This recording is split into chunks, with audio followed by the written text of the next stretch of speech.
So there is one area where this Packers team has really struggled so far this season. And I just want to sort of talk about it just for a little while because I think that, if they can figure this thing out, clearly I think it makes this Packers team that much better. So if we go back to last season, 2020, the year of Aaron Rodgers being an MVP, playing lights out a majority of the season, a year of the Packers offense being, the best scoring offense in the NFL. Coming into 2021, I expected a similar offense, considering we're bringing back a lot of the same players. Aaron Rodgers, Devontae Adams, Aaron Jones, majority of the entire crew, without, of course, Corey Linsley, maybe a couple other guys. But I expected the Packers offense to come in here and dominate. But so far this season, it hasn't been the same as it was last year. And one of the areas specifically where they really have struggled, especially on offense, has been early in the game, their first few drives, basically their inability to, move the ball down the field and to convert and to score in the first few drives of the game. So if we take a look at some stats here, I found this on Packers.com. They are sort of breaking some of these stats down. So last season in 2020, in 16 opening drives during the regular season, they scored on 13 of those 16 opening drives, 9 of which were touchdowns. And those 73 points scored in the first quarter was the most all-time in the first quarter since the year 2000, so within the past 20 years. And then in the second quarter, they had the most points all-time in NFL history at 219.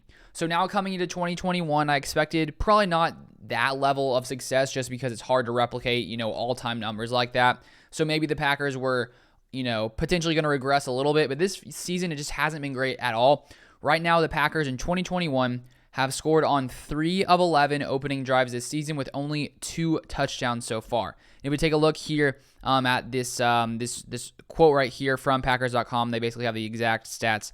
So far in 2021, the Packers have scored on their opening drive just 3 times with 2 touchdowns, and not since Week 7 versus Washington. The first quarter point total is just 27, less than half of their point total in any other quarter of the season. They've scored 87 in the second quarter, 55 in the third, and 75 in the fourth quarter. So for whatever reason, even though the Packers were successful last year in the first drive of the game, the Packers this year just haven't been successful in that area. And so clearly if the Packers can, get back to that as they were last year, it's going to greatly benefit this team because we've seen the defense, play good a majority of the season, of course, versus the Vikings.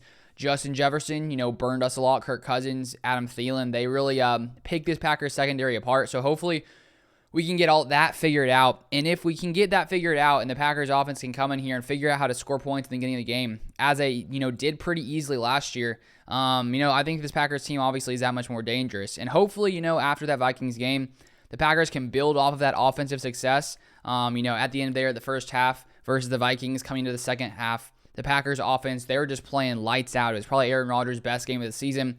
He threw for 385 yards, 4 touchdowns. So hopefully coming into this next week versus the Rams, the Packers can sort of build off that offensive success they had last week. Clearly, I think the Rams have a pretty solid defense. They have struggled recently, but I see no reason why the Packers shouldn't be able to build off that success.